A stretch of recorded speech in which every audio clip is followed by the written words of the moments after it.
Hello friends, welcome to our YouTube channel teaching exam overload. दोस्तों, आज के session के अंतर्गत आपकी जो सीटेट दिसंबर 2023 की क्लासेस चल रही हैं, उसमें आज पेपर 2 के अंतर्गत एसएसटी की नेक्स्ट क्लास है, जिसमें आज हम क्लास 7 ज्योग्राफी के चैप्टर नंबर 9 को पढ़ेंगे, जो कि क्लास 7 का आखिरी चैप्टर है, जिसका नाम है रेगिस्तान में जीवन। तो आज का हमारा टॉपिक क्या है? रेगिस्तान में जीवन। चलिए फिर सेशन को शुरू करने से पहले हमारी एक रिक्वेस्ट है कि हमारे चैनल को लाइक करें, सब्सक्राइब करें तथा ज़्यादा से ज़्यादा शेयर करें। चलिए फिर बिना किसी देरी शुरू करते हैं। पहला पॉइंट इसमें देखते हैं, रेगिस्तान है क्या? यह एक शुष्क प्रदेश है जिसकी विशेषताएं अत्यधिक उच्च अथवा निम्न तापमान एवं विरल वनस्पति होती है। तो रेगिस्तान के बारे में क्या बताया गया है कि अगर किसी भी क्षेत्र में दो विशेषताएं पाई जाती हैं तो वह रेगिस्तान कहा जाएगा।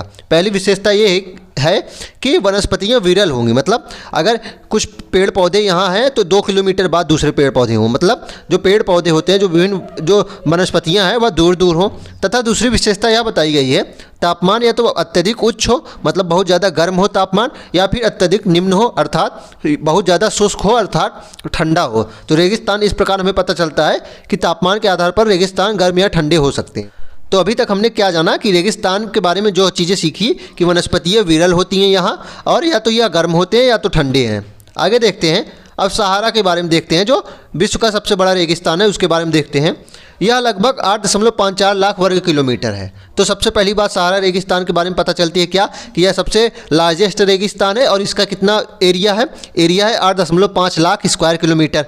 आगे देखते हैं कि क्या आपको याद है कि भारत का क्षेत्रफल 3.2 लाख वर्ग किलोमीटर है। तो यहाँ आपको याद दिलाया जा रहा है कि भारत का क्षेत्रफल भी आपको बताया गया था 3.2 लाख वर्ग किलोमीटर। आगे देखते हैं, सहारा रेगिस्तान 11 देशों से घिरा हुआ है। इंपॉर्टेंट है, 11 देशों के नाम आपको याद रखने हैं, क्योंकि किन्हीं 3 देशों के नाम दे सकता है और चौथे का अलग कोई देश दे देगा, आपको पूछेगा सहारा रेगिस्तान का विस्तार किस क्षेत्र में नहीं है।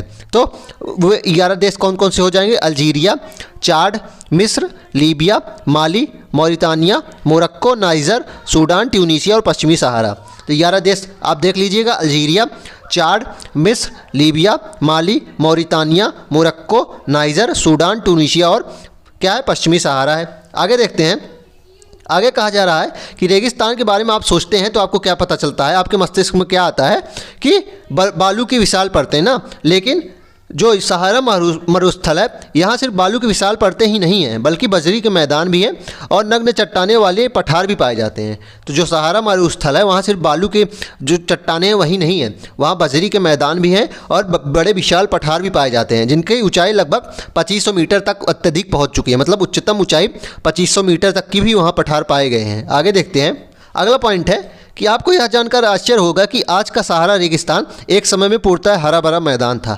सहारा की गुफाओं से प्राप्त चित्रों में यह पता चलता है हमें कि यहाँ नदियाँ तथा मगर पाए जाते थे। तो यह हमें साक्ष्य मिला है, यहाँ की जो गुफा मिली है वहाँ से हमें यह पता चलता है कि सहारा प्राचीन समय में हरा भरा था। चित्र में मगर, हाथी, शेर, जिराफ, शुतुरमुर्ग, भेड़, पशु आदि तथा बकरी के सामान पशु के चित्र मिले हैं। तो कौन कौन से पशु के चित्र मिले हैं? मगर के, हाथी, शेर, जिराफ, शुतुरमुर्ग, भेड़, पशु तथा बकरियों समान जानवर थे। परंतु यहाँ के जलवायु परिवर्तन ने इसे बहुत शुष्क और गर्म प्रदेश बदल दिया। लेकिन जलवायु परिवर्तन हुआ किसी कारण से और यह अब गर्म और शुष्क प्रदेश बन गया।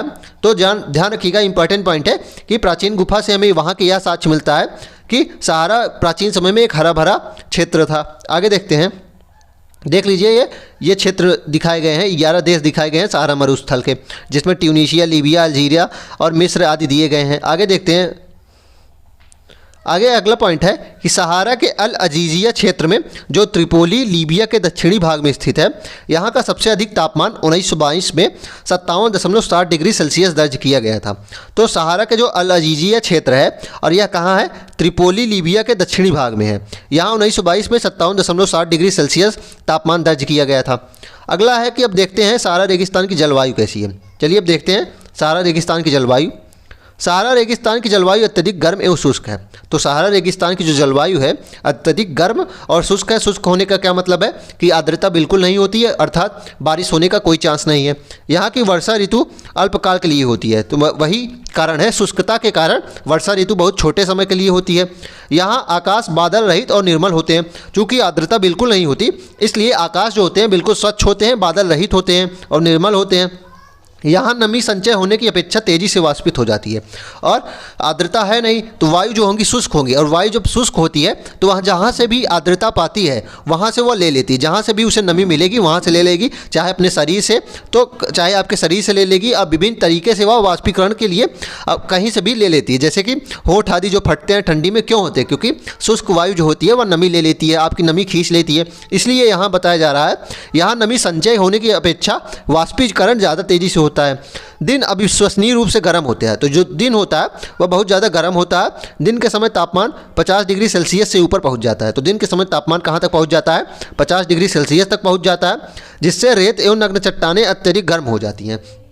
तो 50 डिग्री सेल्सियस के जब ऊपर तापमान पहुंच जाता है तो रेत और नग्न चट्टानें जो होती हैं वह गर्म हो जाती हैं, और इनके ताप के विकिरण होने से चारों तरफ सब कुछ गर्म हो जाता है।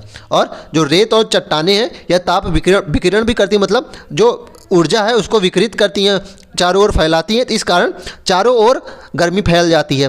रातें अत्यधिक ठंडी होती हैं, चूँकि दिन जितना ज़्यादा गर्म होता है, या प्रकृति का नियम है कि किसी क्षेत्र में दिन जितना ज़्यादा गर्म होगा रातें उतनी ज़्यादा ठंडी होती हैं, इसलिए यहाँ की जो रातें होती हैं वह अत्यधिक ठंडी होती हैं तथा तापमान गिरकर हिमांक बिंदु अर्थात लगभग 0 डिग्री सेल्सियस तक पहुँच जाता है। तो यहाँ कैसी है, अब आपको क्या क्या पता चला, यहाँ दिन के समय तापमान 50 डिग्री सेल्सियस तक पहुँच जाता है और रात में 0 डिग्री सेल्सियस तक पहुँच जाता है, अत्यधिक ठंडी हो जाती है तापमान।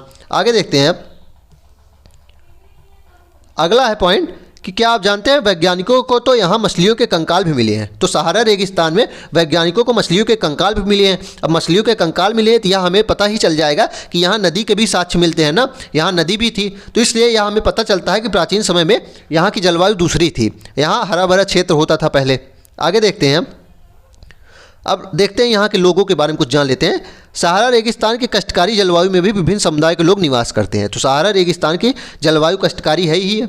दिन क्या होता है, अत्यधिक गर्म, और रात अत्यधिक ठंडी होती है, तो मानव निवास के लिए अत्यधिक कष्टकारी है। लेकिन फिर भी कुछ प्रजातियां यहाँ रहती हैं, कुछ प्रजाति के निवासी यहाँ रहते हैं। इनमें बेदुइन और तुआ रोग भी शामिल है। ध्यान रखिएगा, मोस्ट इंपॉर्टेंट है, बेदुइन और तुआ रोग जो ये नाम दिए गए हैं, ये दो प्रजाति हैं, सहारा में रहती हैं। तो प्रश्न पूछा जाएगा बेदुइन और तुआ रोग जनजाति कहाँ रहती हैं, तो सहारा में रहती हैं। अब इनके बारे में जान लेते हैं। ये चलवासी जनजाति होती हैं। चलवासी जनजाति क्या होती है, मतलब जो भटकती रहती हैं। ये लोग बकरी, भेड़, ऊँट एवं घोड़े जैसे पशुधन को पालते हैं। तो ये क्या करते हैं, भेड़, ऊँट, बकरी और घोड़े जैसे पशु को पालते हैं, और इन पशुओं से जो भी उत्पाद मिलता है उसी के सहारे जीवन यापन करते हैं। जैसे कि दूध जो मिलता है, खाल से ये पेटी, जूते, पानी की बोतल आदि बनाते हैं और चमड़ा प्राप्त करते हैं, तथा पशुओं के बाले का उपयोग चटाई, कालीन, कपड़े और कंबल बनाने के लिए करते हैं। धूल भरी आंधियों या गर्म वायु से बचने के लिए ये लोग भारी वस्त्र पहनते हैं। तो धूल भरी आंधियाँ जब आती हैं और गर्म वायु से बचने के लिए ये क्या करते हैं, भारी वस्त्र पहनते हैं। तो प्रश्न अगर बनेगा बेदुइन और तुआ रोग जनजाति कहाँ है, तो सहारा में रहती हैं, और ये बकरी, भेड़, ऊँट आदि पालते हैं। आगे देखते हैं। अगला दिया गया है कि मिस्र में उगाए जाने वाली कपास पूरे विश्व में सब प्रसिद्ध है। अगला इंपॉर्टेंट पॉइंट क्या है कि जो मिस्र में कपास उगाई जाती है वह विश्व प्रसिद्ध है। नोट कर लीजिएगा, मिस्र में कपास उगाई जाती है कि जब रेत का पवन उड़ा ले जाती है तो वहाँ गर्त बन जाती है। तो क्या इसमें बताया जा रहा है कि जो रेत होती है वो पूरी तरीके से बंधी तो होती नहीं एक दूसरे से, तो जब रेत को पवन उड़ा ले जाती है तो यहाँ क्या हो जाता है, गर्त बन जाता है ना। और जहाँ गर्त बन में भूमिगत जल सतह पर आ जाता है, और गर्त बनने से क्या होता है, कहीं कहीं भूमिगत जो जल होता है वह सतह पर आ जाता है, वहाँ मरुउद्यान बनते हैं। तो मरुउद्यान कैसे बनते हैं, जब रेत को हवा उड़ा ले जाती है तो वहाँ गर्त बन जाता है, और जहाँ भूमिगत जल गर्त में आ जाता है, सतह पे आ जाता है, वहाँ मरुउद्यान बन जाता है। और ये अत्यधिक उपजाऊ होते हैं, और लोग खजूर आदि यहाँ उगाते हैं। लोग इनके आसपास निवास करते हैं क्योंकि ये क्षेत्र बहुत उपजाऊ होते हैं और खजूर के पेड़ तथा अन्य फसलें उगाते हैं। कभी कभी यह मरुउद्यान असमान रूप से भी बड़ा हो सकता है। तो इसमें यही बताया जा रहा है, कभी कभी मरुउद्यान की जो क्षेत्रफल है वह असामान्य रूप से बड़ा हो सकता है। मोरक्को में टैफिलालेट मरुउद्यान ऐसा ही एक विशाल मरुउद्यान है। तो मोरक्को में टैफिलालेट मरुउद्यान ऐसा ही एक विशाल मरुउद्यान है जो 13,000 वर्ग किलोमीटर के क्षेत्र में फैला हुआ है। तो प्रश्न अगर बनेगा तो मरुउद्यान क्या होते हैं कि जब रेत को हवा उड़ा ले जाती है तो वहाँ गर्त बन जाता है, और गर्त में जब सतह का गर्त में जो भूमिगत जल है वह सतह पे आ जाता है, उसे ही मरुउद्यान कहते हैं। और यह अत्यधिक उपजाऊ क्षेत्र होता है, लोग खजूर आदि और फसलें यहाँ उगाते हैं, और ये बहुत ज़्यादा बड़े भी हो सकते हैं। उदाहरण के लिए मोरक्को में जो टैफिलालेट मरुउद्यान है वह बहुत ज़्यादा विशाल है, जिसका क्षेत्रफल लगभग 15,000 किलोमीटर है। 13,000 किलोमीटर है। आगे देखते हैं। अगला दिया गया है कि लद्दाख के अर्थ दिया गया है। लद्दाख का अर्थ क्या होता है? लद्दाख शब्द दो शब्दों से बना है। ला का अर्थ होता है पर्वतीय दर्रा और दाख का अर्थ होता है देश। तो लद्दाख दो शब्दों से मिलकर बना है। ला का अर्थ होता है उसमें पर्वतीय दर्रा और दाख का अर्थ होता है देश। तो इसमें का पूरा अर्थ क्या हो गया? पर्वतीय दर्रों वाला देश। लद्दाख में ला का अर्थ पर्वतीय दर्रा और दाख का देश, तो पर्वतीय दर्रों वाला देश। अगला पॉइंट है, पृथ्वी के सबसे ठंडे प्रदेशों में एक द्रास है लद्दाख में जो स्थित है। तो प्रश्न अगर बनता है, बन भी चुका है, PYQ है कि पृथ्वी का सबसे ठंडा प्रदेश कौन सा है, तो द्रास है जो कि कारगिल के पास है और यह लद्दाख में स्थित है। ध्यान रखिएगा, यह लद्दाख में स्थित है। चलिए अब लद्दाख के बारे में देखते हैं। जम्मू एवं कश्मीर के पूर्व में बृहत हिमालय में स्थित लद्दाख एक ठंडा रेगिस्तान है। तो लद्दाख की पोजीशन पता चल गई कहाँ है? बृहत हिमालय में है, जो जम्मू कश्मीर के पूर्व में स्थित है। बृहत हिमालय के भाग में लद्दाख स्थित है। इसके उत्तर में काराकोरम श्रेणी है और दक्षिण में जास्कर श्रेणी है। तो पहले काराकोरम पड़ता है, पहले क्या पड़ता है? काराकोरम, उसके बाद क्या पड़ता है? लद्दाख, फिर लास्ट में जास्कर पड़ती है। ध्यान रखिएगा, जास्कर कहाँ पड़ता है? सबसे दक्षिण में। तो लद्दाख कहाँ पड़ता है? काराकोरम और जास्कर के बीच में पड़ता है। इसको नोट कर लीजिएगा, जो लद्दाख पड़ता है वो काराकोरम और जास्कर के बीच में पड़ता है। लद्दाख से होकर अनेक नदियां बहती हैं। लद्दाख से होकर अनेक नदियां बहती हैं, जिनमें से सिंधु नदी प्रमुख है। तो ध्यान रखिएगा, लद्दाख से होकर सिंधु नदी भी बहती है। ये नदियां गहरी घाटियों में महाखंड गाज का निर्माण करती है। तो ये नदियाँ गहरी घाटियों का निर्माण करती हैं और गाज का भी निर्माण करती हैं। अगला पॉइंट है, लद्दाख में अनेक हिमानियाँ जैसे कि ग्रेंगी हिमानी भी है। तो लद्दाख में अनेक हिमानियाँ भी पाई जाती हैं। हिमानियाँ क्या होती है? जो हिम की नदियाँ होती हैं, जैसे कि ग्रेंगी हिमानी। आगे देखते हैं, लद्दाख की ऊंचाई दी गई। लद्दाख की ऊंचाई कारगिल में लगभग 3000 मीटर से लेकर काराकोरम में 8000 मीटर से भी अधिक पाई जाती है। तो लद्दाख की ऊंचाई दी गई है कहाँ से? कारगिल में 3000 मीटर से लेकर काराकोरम में 8000 मीटर से भी अधिक पाई जाती है। अधिक ऊंचाई के कारण यहाँ की जलवायु अत्यधिक शीतल और शुष्क है। तो अधिक ऊंचाई के कारण क्या होता है कि यहाँ की जलवायु जो है वह अत्यधिक शीतल और शुष्क हो जाती है। इस ऊंचाई पर वायु परत पतली होती है। तो इस ऊंचाई पे क्या होता है? जो वायु की परत होती है वह पतली होती है, जिससे सूर्य की गर्मी की अत्यधिक तीव्रता महसूस होती है। तो वायु की जो परत पतली होती है, इस कारण से क्या होता है कि सूर्य की जो गर्मी की तीव्रता होती है वह बहुत ज़्यादा हो जाती है, मतलब सूर्य की गर्मी अत्यधिक महसूस होती है। ग्रीष्म ऋतु में दिन का तापमान 0 डिग्री सेल्सियस से कुछ ही अधिक होता है और रात में तापमान 0 से -30 डिग्री सेल्सियस नीचे चला जाता है। तो गर्मी में तापमान कितना होता है? 0 डिग्री सेल्सियस से थोड़ा बहुत ऊपर होता है। और जो रात में क्या होता है? रात में 0 डिग्री से -30 डिग्री सेल्सियस तक नीचे चला जाता है। शीत ऋतु में क्या होता है? शीत ऋतु में यह बर्फीला ठंड हो जाते हैं। यहाँ तापमान लगभग हर समय -40 डिग्री सेल्सियस से नीचे ही रहता है। तो लद्दाख में ग्रीष्म ऋतु में दिन का जो तापमान होता है 0 डिग्री सेल्सियस से थोड़ा बहुत ऊपर होता है और रात में क्या होता है कि 0 डिग्री से -30 डिग्री सेल्सियस तक रहता है। लेकिन ठंड में क्या होता है कि हर समय -40 डिग्री सेल्सियस से नीचे ही तापमान रहता है। आगे देखते हैं, चूँकि यह हिमालय की वृष्टि छाया क्षेत्र में स्थित है, अतः यहाँ वर्षा बहुत ही कम होती है। तो यह हिमालय की वृष्टि छाया क्षेत्र में होने के कारण यहाँ वर्षा बहुत ही कम होती है, मुश्किल से 10 सेंटीमीटर प्रति वर्ष। तो अब वृष्टि छाया क्या होती है? वृष्टि छाया बता देते हैं। वृष्टि छाया होती क्या है? चलिए इसको देखते हैं। मान लीजिए ये हिमालय है, मान लीजिए ये हिमालय। अब लद्दाख यहाँ पड़ेगा, लद्दाख यहाँ पड़ेगा, तो जो हवाएं यहाँ से आएंगी, यहाँ से टकरा के यहाँ तो वर्षा कर देंगी। लेकिन हिमालय चूँकि बहुत ज़्यादा ऊंचा है तो यहाँ से हवा तो आएगी नहीं। हिमालय 8848 मीटर ऊंचा है, तो हवाएं यहाँ से टकरा के क्या करती हैं? यहाँ बारिश कर देंगी। लेकिन हवाएं इस बार यहाँ जो यहाँ के क्षेत्र हैं, यहाँ तो बारिश होगी नहीं, तो यही वृष्टि छाया क्षेत्र हो जाता है। तो हिमालय के जो दूसरी तरफ जहाँ बिल्कुल हवा जा ही नहीं पाती, वृष्टि छाया क्षेत्र बन जाता है। मतलब हवा जो आती है वह टकरा नहीं पाती, यहीं टकरा के यहीं बारिश कर देगी दूसरे किनारे पर। तो ये वृष्टि छाया क्षेत्र होता है। आगे देखते हैं, अगला दिया गया है, लद्दाख को खा पा चान भी कहते हैं। लद्दाख को खा पा चान भी कहते हैं, जिसका अर्थ होता है हिमभूमि। ध्यान रखिएगा, लद्दाख का दूसरा नाम पूछा गया है, प्रीवियस ईयर क्वेश्चन है। खा पा चान कहते हैं, जिसका अर्थ होता है क्या? भीमभूमि। आगे देखते हैं, अब यहाँ की हम देखते हैं वनस्पति जात और प्राणी जात क्या है। वनस्पति और प्राणी जात की विशेषताएं देखते हैं। इसमें है कि यहाँ उच्च शुष्कता के कारण वनस्पतियाँ विरल हैं। तो शुष्कता अधिक होने के कारण वनस्पतियाँ विरल हैं, क्योंकि वर्षा बहुत ही कम होती है। घाटी में सरपत, जिसको विलो भी कहते हैं, पॉपुलर के उपवन देखे जा सकते हैं। तो घाटी में क्या होता है कि सरपत और विलो, सरपत अर्थात विलो एवं पॉपुलर के उपवन देखे जा सकते हैं। ग्रीष्म ऋतु में सेब, खुबानी और अखरोट जैसे पेड़ पल्लवित होते हैं। लद्दाख में पक्षियों की विभिन्न प्रजातियाँ नजर आती हैं। इनमें रॉबिन, रेड स्टार्ट, तिब्बती स्नोकॉक, रेवन और हुप यहाँ पाए जाने वाले सामान्य पक्षी हैं। तो यह प्रश्न बन चुका है और बन भी सकता है, फिर भी बन सकता है कि लद्दाख में जो पक्षियाँ हैं उनके बारे में पूछ सकते हैं। तो कौन कौन सी पक्षियाँ पाई जाती हैं? रॉबिन, रेड स्टार्ट, तिब्बती स्नोकॉक, रेवन और हुप। इनमें से कुछ प्रवासी पक्षी भी हैं। ध्यान रखिएगा, इनमें से कुछ प्रवासी पक्षी भी होती हैं। आगे देखते हैं, लद्दाख में याक के दूध का उपयोग पनीर बनाने के लिए किया जाता है और मक्खन बनाने के लिए किया जाता है। भेड़ और बकरी के बालों का उपयोग ऊनी वस्त्र बनाने के लिए किया जाता है। तो लद्दाख के वनस्पति जात और प्राणी जात की विशेषताएं क्या क्या हैं कि ये उच्च शुष्कता के कारण वनस्पतियां विरल हैं। घाटी में सरपत अर्थात विलो और पॉपुलर के उपवन देखे जा सकते हैं।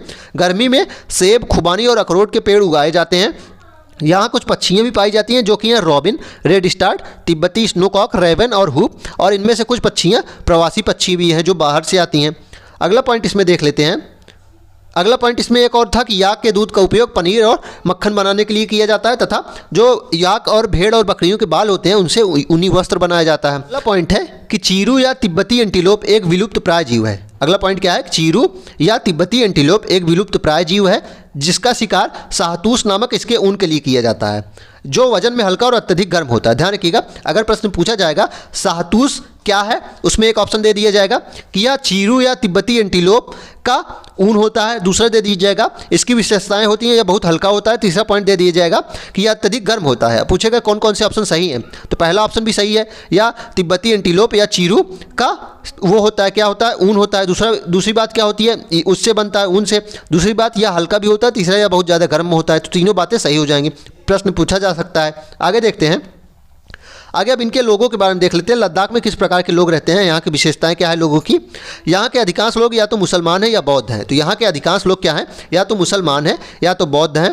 वास्तव में लद्दाख क्षेत्र में अनेक बौद्ध मठ अपने परंपरागत गोम्पा के साथ स्थित हैं। तो इसमें क्या बताया जा रहा है कि लद्दाख में या तो मुस्लिम लोग रहते हैं या तो बौद्ध लोग रहते हैं, और यहाँ बौद्ध मठ जो है वो अपने परंपरागत रूप में गोम्पा के रूप में स्थित है। मतलब अब प्रश्न पूछा जाएगा गोम्पा क्या है, कि लद्दाख में जो बौद्ध मठ है अपने परंपरागत अर्थात अपने प्राचीन रूप में स्थित है, उसे ही गोम्पा कहा जाता है। कुछ प्रसिद्ध मठ के नाम दिए गए। हेमिश बहुत इंपॉर्टेंट है, हेमिश लद्दाख में पाया जाता है, बहुत इंपॉर्टेंट है मठ। थिक्से, से और लामायू इसमें बहुत ज़्यादा इंपॉर्टेंट है, इसको नोट कर लीजिएगा। अगला पॉइंट है, क्या आप जानते हैं क्रिकेट का सबसे अच्छा बल्ला सरपत या विलो पेड़ की लकड़ी से बनाया जाता है, जो कि लद्दाख में मिलती है। ध्यान रखिएगा, क्रिकेट का सबसे अच्छा बल्ला विलो पेड़ जो होता है वह लद्दाख की लकड़ी से ही मिलता है, जिसे सरपत या विलो कहा जाता है। आगे देखते हैं, आगे है कि ग्रीष्म ऋतु में यहाँ के निवासी जौ, आलू, मटर, सेम और सलजम की खेती करते हैं। ग्रीष्म ऋतु में क्या होता है कि यहाँ के जो लोग होते हैं वह विभिन्न सब्जियाँ उगाते हैं, जैसे कि आलू, मटर, सेम, सलजम आदि। शीत ऋतु में जलवायु इतनी कष्टकारी होती है कि लोग धार्मिक अनुष्ठानों एवं उत्सवों में अपने आप को व्यस्त रखते हैं। और शीत ऋतु में जलवायु कष्टकारी होने के कारण लोग क्या करते हैं, सब्जियाँ आदि नहीं उगाते, मतलब खेती बाड़ी नहीं करते, अपने आप को धार्मिक कार्यों में व्यस्त रखते हैं, उत्सव आदि मनाने में अपने आप को व्यस्त रखते हैं। यहाँ की महिलाएँ अत्यधिक परिश्रमी होती हैं। यहाँ की महिलाएं जो होती हैं वह अत्यधिक परिश्रमी होती हैं। वे केवल घर एवं खेतों में ही काम नहीं करती, बल्कि छोटे व्यवसाय और दुकान भी संभालती है। तो महिलाएं यहाँ की अत्यधिक परिश्रमी होती हैं, जो छोटे व्यवसाय और दुकान भी संभालती हैं घर के काम के अलावा। आगे देखते हैं, इसके लिए लद्दाख की राजधानी लेह है। अगला इंपॉर्टेंट पॉइंट है, लद्दाख की राजधानी लेह है। अगला पॉइंट इसी में दिया गया है लद्दाख के बारे में। राष्ट्रीय राजमार्ग 1A लेह को जोजिला दर्रा होते हुए कश्मीर घाटी से जोड़ता है। तो प्रश्न बनता है कि लेह को कश्मीर घाटी से कौन सा दर्रा जोड़ता है, मतलब कौन सा राजमार्ग जोड़ता है, तो national highway 1A NHA 1A जो होता है वह लेह को जोजिला दर्रा के थ्रू कश्मीर घाटी से जोड़ता है। अब अगला पॉइंट देखते हैं, आगे है, क्या आप जानते हैं मनाली लेह राजमार्ग 4 दर्रों से गुजरता है, रोहतांगला, बारालाचला, लुनगालाचा और टंगलंगला। तो मनाली लेह राजमार्ग जो है वह 4 दर्रों से गुजरता है, जिसके नाम दिए गए हैं रोहतांगला, बारालाचला, लुनगालाचला और टंगलंगला। इसमें और दिया गया है कि यह राजमार्ग केवल जुलाई से सितंबर के बीच खुलता है। यह राजमार्ग केवल जुलाई से सितंबर के बीच खुलता है। जब बर्फ़ को मार्ग से हटा दिया जाता है तब यह केवल जुलाई से सितंबर के बीच में खुलता है। आगे देखते हैं, आगे चैप्टर समाप्त होता है। चलिए अब इसका क्विक रिवीजन एक बार हम देख लेते हैं। बहुत ज़्यादा इंपॉर्टेंट चैप्टर है और इससे इस क्लास में सबसे ज़्यादा जो फैक्ट बने हैं इसी से बने हैं, सबसे ज़्यादा फैक्ट्स इसी से बने हैं, सबसे ज़्यादा पेपर में आने का जो संभावना है इससे ही है। तो देख लेते हैं, पहला पॉइंट क्या था, सहारा मरुस्थल, इसका क्षेत्रफल दिया गया था 8.54 लाख किलोमीटर स्क्वायर था। यह 11 देशों में घिरा था, जो कि अल्जीरिया, चाड, मिस्र, Libya, Mali, Mauritania, Morocco, Niger, Sudan, Tunisia और पश्चिमी सहारा। इसमें अगला पॉइंट दिया गया था कि वहाँ की प्राचीन गुफा से यह पता चलता है कि सहारा प्राचीन समय में हरा भरा था। वहाँ विभिन्न पशुओं के, मगरमच्छ के और मछलियों के साक्ष्य मिले हैं, जो यह दर्शाता है कि वहाँ प्राचीन समय में जो मौसम था वह दूसरा था, वहाँ हरा भरा हरियाली थी और जलवायु परिवर्तन के कारण यह बदल गया। उसके बाद बताया गया है कि दिन में वहाँ का तापमान 50 डिग्री सेल्सियस से भी ऊपर चला जाता है और रात अत्यधिक ठंडी होती है, जहाँ तापमान 0 डिग्री सेल्सियस तक आ जाता है। अगला पॉइंट इसमें देखते हैं कि सहारा की अल अजीजिया क्षेत्र में, जो त्रिपोली लीबिया के दक्षिणी भाग में है, तो सहारा का अल अजीजिया क्षेत्र जो है, जो कि कहाँ स्थित है, त्रिपोली लीबिया के दक्षिणी भाग में स्थित है, जहाँ 1922 में 57.60 डिग्री सेल्सियस तापमान दर्ज किया गया था। अगला पॉइंट था कि यहाँ की प्रजातियों के बारे में दिया गया था कि यहाँ बेदुइन और तुआरोग जनजातियाँ शामिल है। तो यहाँ की प्रमुख जो जनजातियाँ हैं वह कौन सी हैं, बेदुइन और तुआरोग। ये बकरी, भेड़, ऊँट आदि पालते हैं और इसी से अपना जीवन यापन करते हैं। अगला पॉइंट है कि मरु उद्यान क्या होता है कि जब रेत की हवा उड़ा ले जाती है तो वहाँ गर्त बन जाता है। जहाँ गर्त में भूमिगत जल सतह पे आ जाता है उसे मरु उद्यान कहते हैं।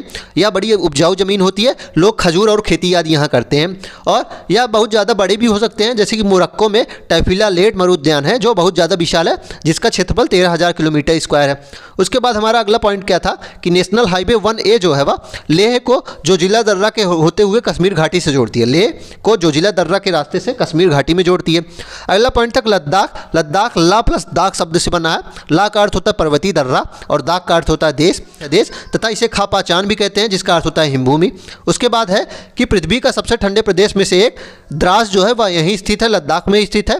उत्तर में काराकोरम है इसके और दक्षिण में जास्कर है। लद्दाख के उत्तर में काराकोरम मिलता है और दक्षिण में जास्कर श्रेणियाँ हैं और इसकी हाइट जो है वह कारगिल में 3,000 मीटर से लेकर काराकोरम में 8,000 मीटर से भी ज़्यादा है। अगला पॉइंट है कि गर्मी में जो टेम्परेचर होता है वह दिन में 0 डिग्री से थोड़ा सा ऊपर होता है और रात में -30 डिग्री सेल्सियस चला जाता है और ठंड में क्या होता है कि हमेशा तापमान -40 डिग्री से भी नीचे चला जाता है। अगला पॉइंट है कि जो शाहतूश नामक ऊन मिलता है जो विश्व प्रसिद्ध है, क्योंकि यह हल्का और अत्यधिक गर्म होता है।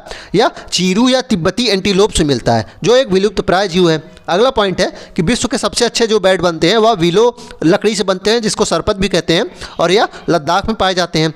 और यहाँ ग्रीस में सेब, सुखानी और अखरोट उगाए जाते हैं और ठंड में क्या होता है कि ये लोग विभिन्न उत्सव और धार्मिक कार्य करते हैं। अगला पॉइंट था कि यहाँ की जो पक्षियाँ मिलती हैं वो कौन सी होती हैं, रॉबिन, रेड स्टार्ट, तिब्बती स्नोकॉक, रेवन और हुप, और इसमें से कुछ प्रवासी पक्षी भी हैं। और यहाँ के लोग या तो मुस्लिम हैं या तो बौद्ध हैं। यहाँ के लोग या तो मुस्लिम और बौद्ध हैं और यहाँ बौद्ध मठ जो है वो अपने परंपरागत गोम्पा के रूप में है। ध्यान रखिएगा, यहाँ के बौद्ध मठ अपने परंपरागत रूप में गोम्पा के साथ स्थित है, जिसमें से प्रमुख है हेमिस, थिक्से और लामायूरू। प्रमुख कौन से हैं, हेमिस ज़्यादा प्रमुख है और थिक्से याद कर लीजिएगा। ग्रीष्म ऋतु में ये क्या करते हैं, जौ, आलू, मटर, सेब और सेम आदि विभिन्न जो सब्जियां हैं वो उगाते हैं और ठंड में मैंने बताया धार्मिक अनुष्ठान और उत्सव करते हैं। और महिलाएं जो होती हैं वो अत्यधिक परिश्रमी होती हैं, जो घर के काम के साथ साथ छोटे व्यवसाय और दुकान भी संभालती हैं। अगला पॉइंट है कि NH1A क्या है। अगला पॉइंट क्या है कि NH1A जो है वह लेह को जोजिला दर्रा के थ्रू कश्मीर घाटी से जोड़ता है, मतलब लेह को कश्मीर घाटी से जोड़ता है और जो जोजिला दर्रा को पास करते हुए जाता है। इसी के साथ आज के सेशन को हम समाप्त करते हैं। आशा करता हूं कि आपको यह सेशन पसंद आया होगा। अगर आप इसी तरह के अन्य सेशन भी देखना चाहते हैं तो हमारे YouTube चैनल को लाइक करें, सब्सक्राइब करें तथा ज़्यादा से ज़्यादा शेयर करें। साथ ही इसकी PDF अब बनकर तैयार हो गई है, लगभग 2-3 दिन में इसकी PDF भी मिल जाएगी। चलिए फिर, धन्यवाद।